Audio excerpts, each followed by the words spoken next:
سلامونه جوړ تازه مونږ تازه پریکټس نه خلاص شو او ومو غوښتل چې د افغانستان د کرکټ د ماتې په اړه او یا د جنوبي افریقا سره د لوبې په اړه خبرې وکړو. مخکې له دې نه چې د هاشم حبیبزاده صاحب نه وپوښتم، دا ځل غواړم چې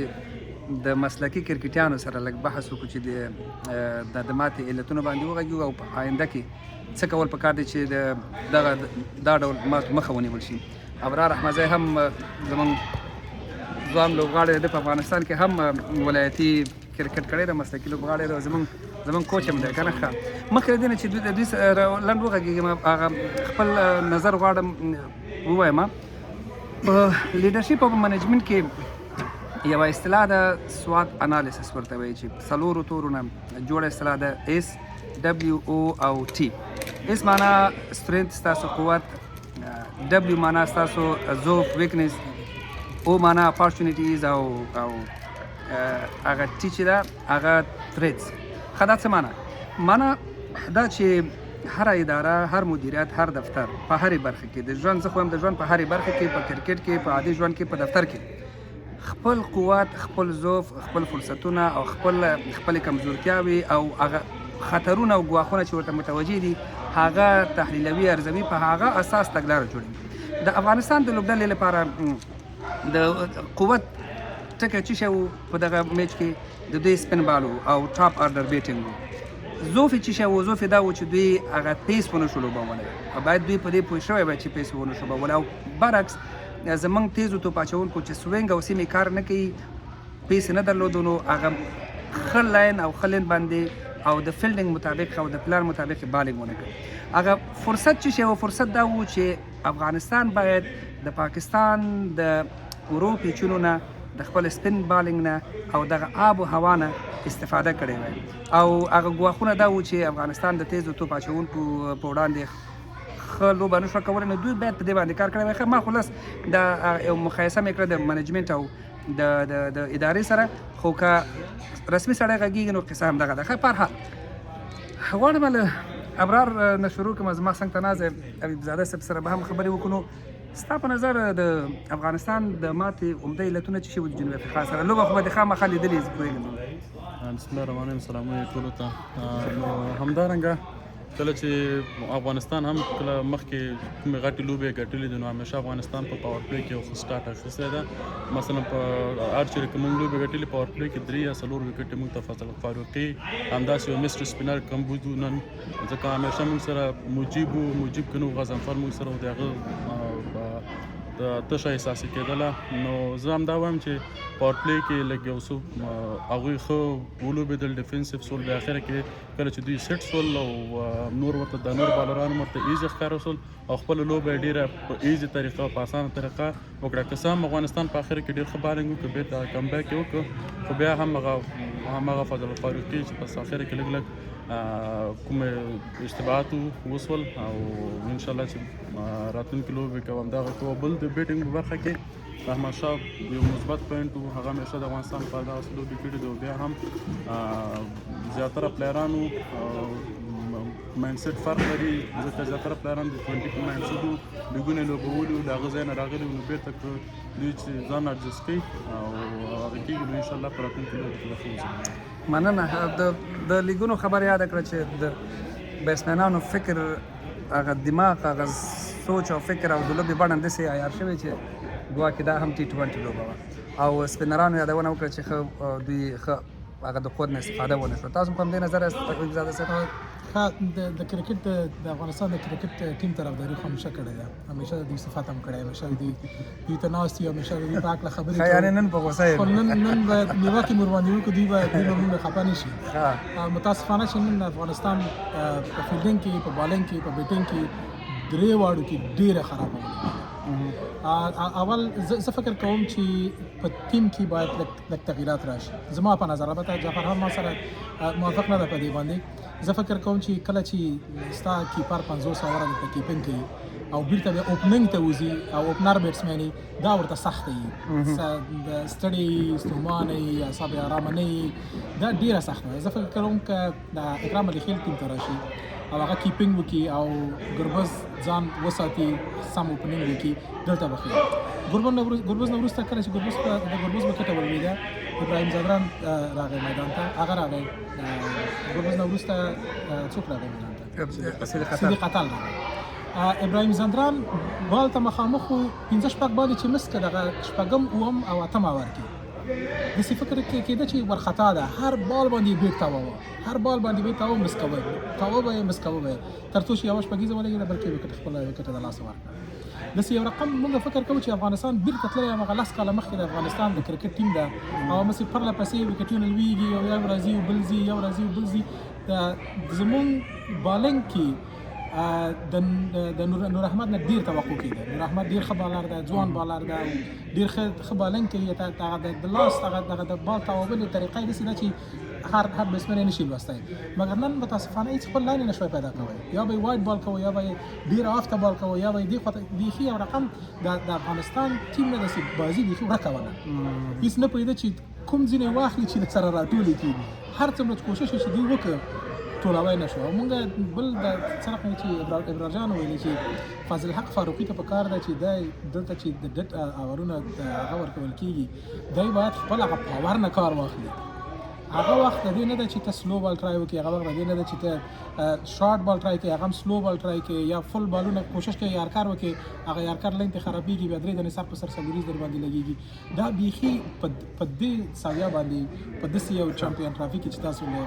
لوبېږئ په داسې یو ساویا باندې چې تاسو لوبېږئ داسې یو بالنګ داسې ویټینګ او داسې فیلډینګ موږ فیلډینګ هم نن ډېر خراب هېڅ توقع نه کېده د افغانستان نو د حبیبزاده صاحب خبرې که ولې دغلته لمر ګوره لمر د کوم ځای نه راوځي دغسې وراره دلته کښېنه د حبیبزاده صاحب خبرې که راټولې کړو هغه د افغانستان قوت په ورو توپ اچونې کې و خو ورو توپ اچوونکو ښه لوبه ونه کړه لکنوال واقعا یعنې هغسې چې دی په نورو لوبو کې بالخصوص په ټي 20 کې چې کومه سې بالینګ کوي نن هغه ډیسپلین د ده په بالینګ کې ونه لیدل شو یو شی زه بیا غواړم چې هېر مې نه شي چې زموږ فاست بالران هم نن ټول فل بالونه کول سیده بالونه کول بال نه سوینګ کېده بال نه تاوېده بال سیده وته او دوی هغه خلنتې نه ویشته وګوره د ساوت افریقا بالران ټول خلنتې ویشته بس بل کار یې نه کوه دغلته یوه خبره کوم حبیبزاده صاحب کله چې پاکستان په نیوزیلینډ باندې په همدې میدان کې لوبه وبایلله موږ هغه لوبه ولیدله د پاکستان د تیزو بالرانو مشکل البته زما په نظر دا و چې دوی د دې بال نه سوینګ کېده چې کله نه سوینګ کېږي او نه آوټ او نه ان سوینګ کېږي او نه سیم کېږي او بونس هم نه کېږي نو په دې صورت کې بالر ته پکار دا وي چې دی ځان بچ کړي د پلان مطابق بالینګ وکړي د فیلډرانو چې درول شوي په هغه اساس بالینګ وکړي ځان بچ کړي زور نه کار وانخلي قصد ونه کړي او ځینې وخت تر وکټ اخیستلو د ډاډ بال کولو اغیز زیات مستر نو وکټ په خپل راځي عیني خبرې موږ چې د پاکستان د لوبې نه موږ ول د افغانستان تر څه زده کولی شي ما په ویډیو مو کړه دغه خبرې مې پکې وکړه چې ګوره زموږ د بالرانو د تیزو بالرانو کمال دا دی چې دوی په نوي بال باندې سوینګ کوي که په داسې ډیټ پیچ باندې یا په داسې مړه به حساب چې نه پکې بونس کېږي او نه سوینګ کېږي که زموږ د بالرانو بال نه سوینګ کېږي او نه سیم کېږي نو څه کول پکار دي ښه لندې وساته ثابت وساته فیلډران چې درته درول شي هماغلته بال وکړه متاسفانه زموږ مین بالرانو اټکینګ بالرانو فاضل حق فاروقي خپل لاس اورونه ونه کړه یا کپتان پې ونه کړ که څه موږ اپشن درلودو ګلبدین باندې شپږ اورونه وشول خبر هم دغه و چې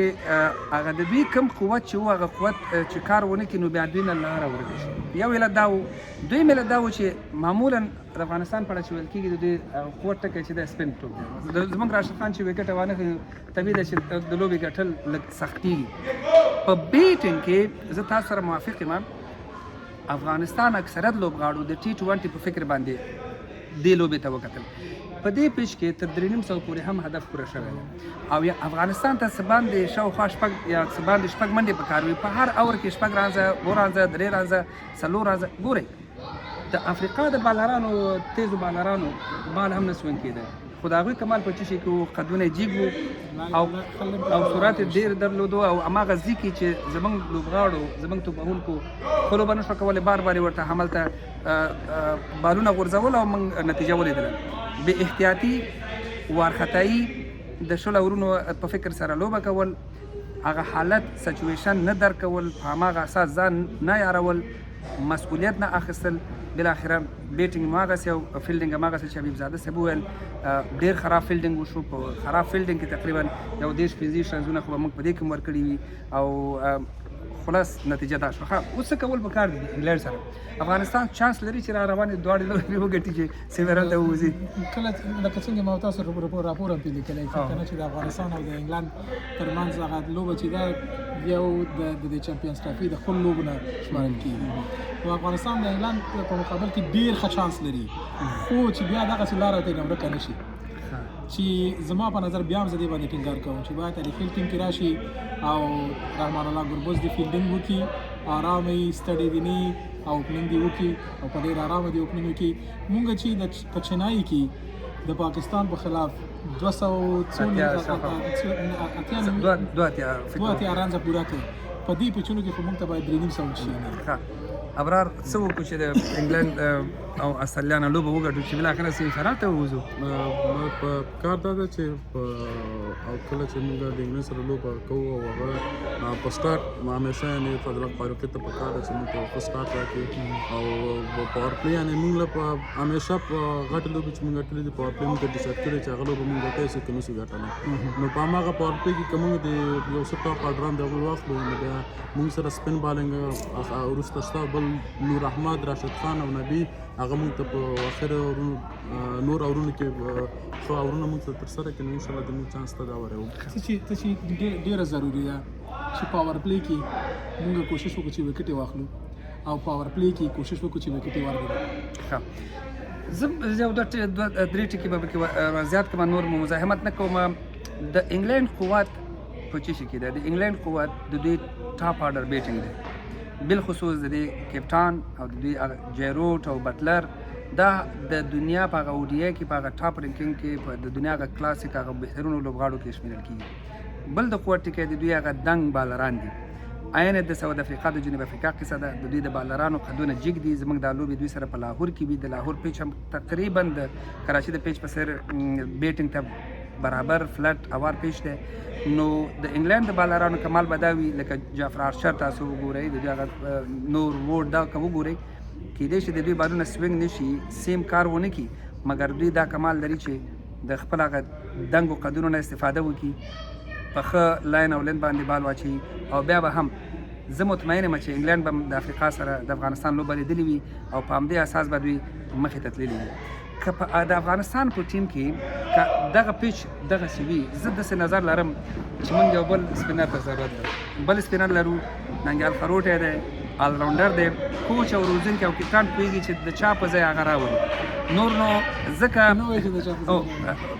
چې بالر راولي خو بالر به کېنی پوه شوې، که آلراونډر راولي آلراونډر به کېنی. نو زه په دې فکر وم چې نن هم د ننګیال خروټي ضرورت و، ځکه ننګیال خروټی چې دی اورتودکس چپلاسی بالر دی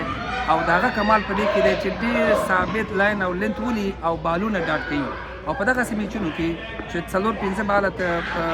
ډاټ کې او یا په اور کې 2-3 باله ډاټ کې ډېر زیات فشار راځي په مقابل ټیم باندې. په هر حال که زموږ فیلډینګ ښه نه شي، که زموږ ټاپ آرډر ښه آغاز ونه لري، که زموږ تیز توپ اچوونکي ښه لاین او لین باندې بال ونه کړي او سپینران مو ونه ځلیږي، نتیجه به یې ښه نه وي. خو یوه خبره کومه، د افغانستان ټیم په دغسې غټو ټورنمنټونو کې معمولا په اولو لوبو کې ماتې خوړلې دي، وروسته رابیدار شوي دي. 2019 کال مو یادېږي چې کله کوالفاینګ راوند افغانستان د کومو مرحلو نه تېر شو، بالاخره هغه کوالفاینګ راوند هغه ټورنمنټ هغه سیالي هم وګټله. نو زما هیله دا ده، بالخصوص د افغانانو ته وایم، د افغانستان د کرکټ مینوالو ته وایم، مایوسي به نه کوو، په لوبغاړو باندې به انتقاد رغونکی انتقاد کوو، خو له بدو د افغانستان بیرغ د ګربز په لاس او د لوبغاړو په لاس او ډېر مینوال هم چې میدان ته تللي وو، د افغانستان د بیرغونو سره تللي وو، د افغانستان د کرکټ سره افغانان مینه لري، خپل وطن سره، خپل بیرغ سره، په دې هیله چې لاهور ته هم ورشي. نو زما هدف دا و چې که انتقاد کوو، سالم انتقاد به کوو، د لوبغاړو شخصي حریم ته، فامیل ته خدای ناخواسته دې ته به نه ځو. د افغانستان کرکټ زموږ کرکټ دی، دا لوبغاړي زموږ لوبغاړي دي. که دوی ښه لوبه کوي پې ویاړو، که بده لوبه کوي ورسره به درېږو، په بد حالت کې، په سخت حالت کې. تر بل هر وخت دوی زموږ دعاګانو ته، زموږ معنوي قوت هغه ارزښت چې ورته ورکول کېږي او همدغه راز زموږ ملاتړ او حمایت ته ډېر ضرورت لري. د خپل ټیم به د بري لپاره به دعاګانې کوو، د افغانستان د بري دعاګانې به غواړو. کرکټ داسې یوه لوبه ده چې تر آخري باله پورې به ته